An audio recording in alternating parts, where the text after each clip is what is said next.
Hello everybody, and we could say good evening because the sun is gone here at Silverstone and we're going to be under the cover of darkness here for the third round of your 2014 Car of the Year Championship, and it is the gorgeous Nissan GT3 GTR, the one of course which was raced numerous times throughout last year, picking up some great wins as well. Bearing in mind the British GT Series was one of them, even an Olympic cyclist had taken it for a spin. But now we take a look back to the drivers who are racing in the Car of the Year Championship. This was the most popular car on Sim Raceway. Who can tame it the best? Let's find out. Asphalt Fleage on the outside of turn number one. Gets a great launch. Dot Green is slow off the line, and I think it may be Budgie who's got a slightly better one. He's up to fifth already as the cars dive down into the first corner. Molnar now currently with a bit of an advantage as he overtakes on the inside, trying to hold off against Asphalt Fleage, but he can't quite get into the lead that early on. He goes into the little complex for the first time, hoping to try and get a cheeky advantage. It's not quite worked there, trying to outbrake and go on the outside. Budgie, who was fifth a moment ago, now third, and Fleage spins. Fleage spins from the lead, and now it's Molnar from Budgie. So the man who started in sixth is now defending second from Dot Green and Jim Wally. What a turn of events, and we've only had a few corners of racing. Absolutely unbelievable stuff there. Let's just see what these drivers are going to be able to produce for us right now, because this is going to be an incredible finale to round number 3. Bearing in mind we've got 3 more races coming up after this one. The 900 to 1100 skill corner coming as they go down the old pit straight, having gone through Albion Farm earlier on in the lap, and now in towards that treacherous first corner at Cops, which used to be the opening corner back about 5 to 6 years ago. And there's Blockall Sun now down to P5 after a slight error, so you'll give you an update of the running order when they cross the line. But what a start it's been by Budgie. No hesitation there that he's had the best start of anyone. Started in 6th with a great launch on the man ahead of him, and since then just capitalised on the errors of others, now having to defend heavily as they go down the hanger straight, defending into Stowe Corner. It's going to be for Budgie. Many a lead change happens through here. This one gonna be for second. Budgie on the outside, leaving enough room there, so should Dot Green want to go through, there won't be any contact between the two drivers. Budgie seems to have got this one down to a T for now. So the drivers head their way into turns number 16 and 17, so out of Vale and Club Corner they go. And now let's just see what the order's going to be. So ATS Molnar crosses the line and leads the first lap of the race. It's Budgie now second, Dot Green in third, Jim Wally 4th, Blockall Sun is P5, Coolchen 6th, Fleage down to 7th, GT9700 in 8th, and Remy Ride retiring on lap number 1 in 9th place. So Fleage has got a long way left to go to trying to make up for his early error, just coming out of the farm corner, and now he's on the outside of Coolchen. He's been denied there. TC is going to be sniffing here, a chance to overtake a pole sitter. Fleage going round the long way, the outside round Coolchen. Watch out for 900 there as well. Look at this. They may even do a Schumacher and Hakkinen type move. TC9700's on the inside. They all sort of fan out a little as they exit the corner. I think TC may have actually had a bit of a gear shift problem is what it looked like. It's Coolchen here defending for his life. It's a huge mismatch, and you can see why Fleage went a bit too deep and then collects TC as well. That's an impending penalty waiting to happen. So, real unfortunate circumstance there. Coolchen with a rear wing taken off. And I think TC9700 has got off quite lightly. Fleage actually retires. So, out of the race then. A terrible, terrible 2 laps for him. It could not have gone any worse. Bearing in mind he started in pole position. Your new current race leader, however, ATS Molnar, is then a world of his own. 1.3 seconds clear of Budgie. And wouldn't it be a sight if Budgie could steal a win here? I tell you what, there's a lot of Sim Raceway teams at the moment. We've spoke about them in plentiful fashion before, the likes of ATS and SDEV. They'll be taking a look at Budgie after this, I can imagine that for sure.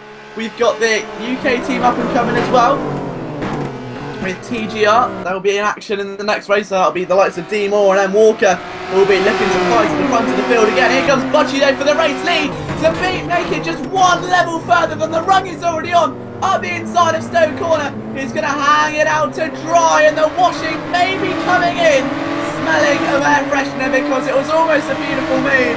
And Molnar denies it and leaves it out for just a little longer. It's a 3-way duel here for the race lead. Budgie looking for any way through, but he's got to find that balance here.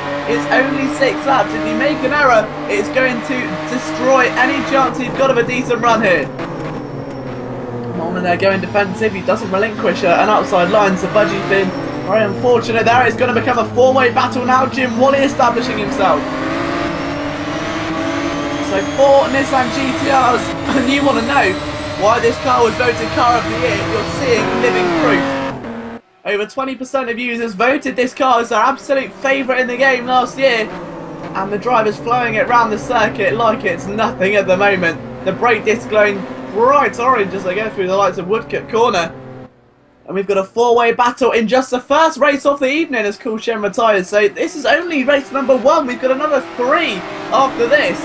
And already we're seeing some of the best racing we've seen all year. Over the old pit straight they come, with ATS Molnar still somehow leading, resisting pressure from not 1, not 2, but 3 fellow drivers. So it's going to be an almighty task for him to keep his car in front, I think. See if he's got what it takes there. It can be very indicative of a driver's personality as they go into the closing stages. Can you keep that car going in a straight line or no? Tiniest error is going to be absolutely costly here right now.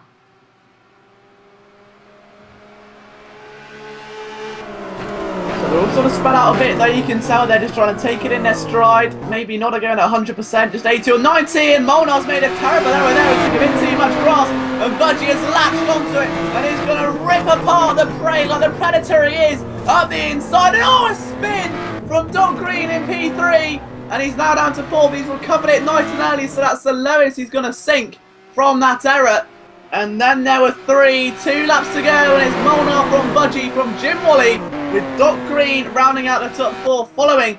And, well, best way to put it is going to be a cheeky start at the inside. He had a bit of an unfortunate move. Easily done, as we said. He recovered it very well, though, bear in mind, and you can see him return to the front of the field. He's got the pace too. It's not like he's incapable. We all know this man is one of the more consistent drivers.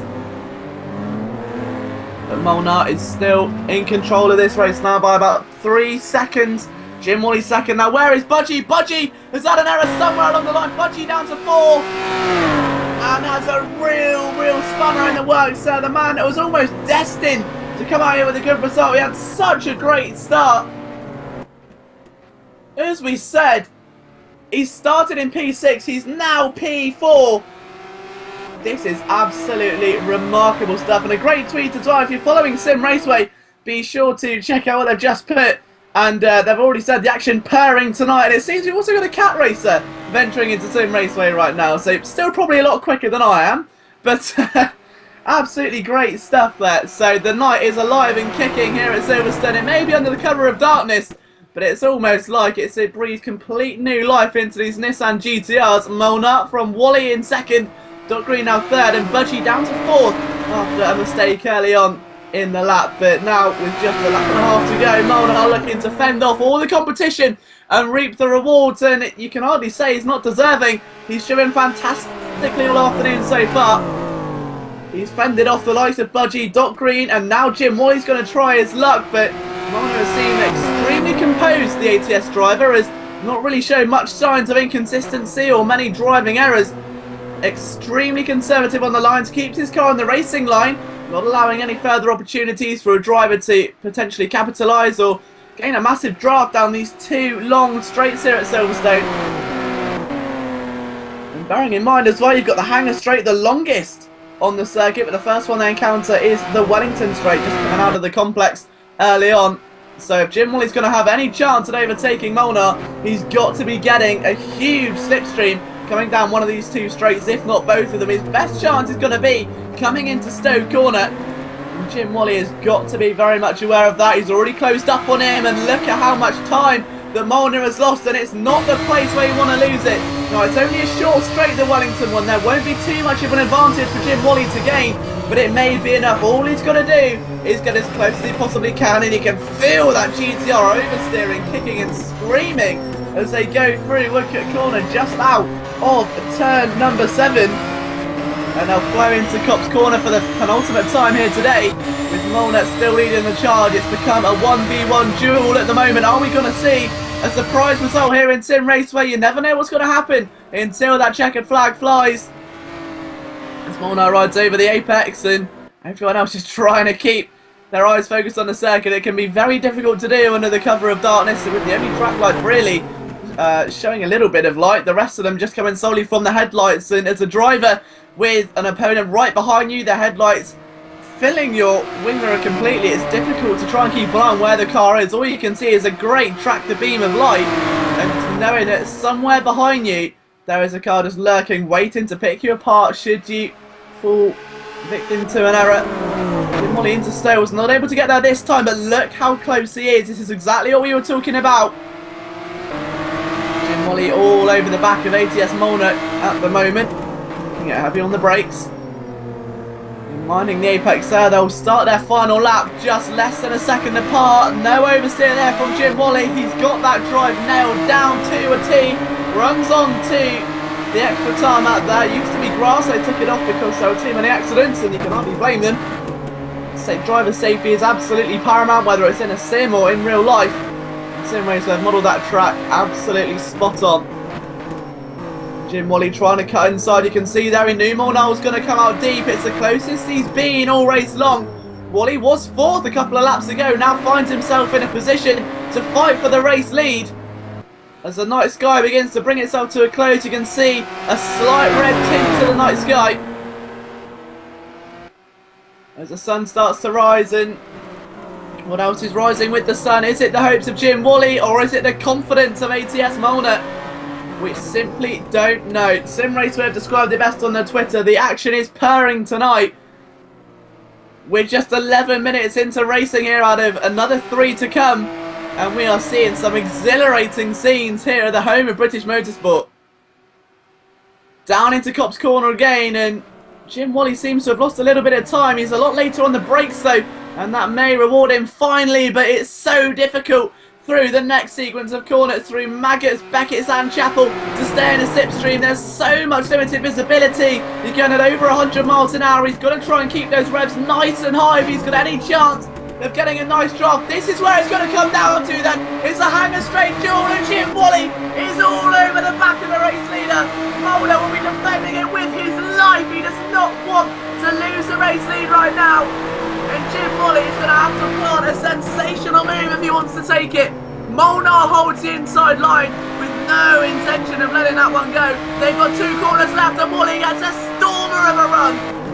Can he get to the outside or no? He's got to make his move. He's been way too conservative with the space he's had, and it may just reward Molnett with a fine defensive victory. The winner of round 3 of your Car of the Year Championship is ATS Molnett with a stunning drive to hold off Jim Wally in those final stages. Absolutely remarkable drive there from Molnett. No signs of falling to pieces there. Great resilience, and ATS take their victory. Champagne will be flowing around the garage tonight. Jim Wally takes a well-earned second with Doc Green in third. Budgie recovers to P4 in the end following a great start and a silly error which cost him a potential race win. Bloch-Oussaint finishes in P5 with TC9700 coming 6th on his debut. Our 3 retirements: Coulchen, Asphalt Fliège and Romy Ride. So if this is a standard that has been set by the 500 to 900 B race, then we are in for a fantastic evening of motorsport. Don't forget to get onto the Sim Raceway Twitter. Let us know your views in the comment section on the YouTube video. Let us know what you thought of the race, who you think is going to win the next one, and potentially who you're rooting for in tonight's action. From myself, Liam Jenkins, we'll return to Silverstone very, very soon.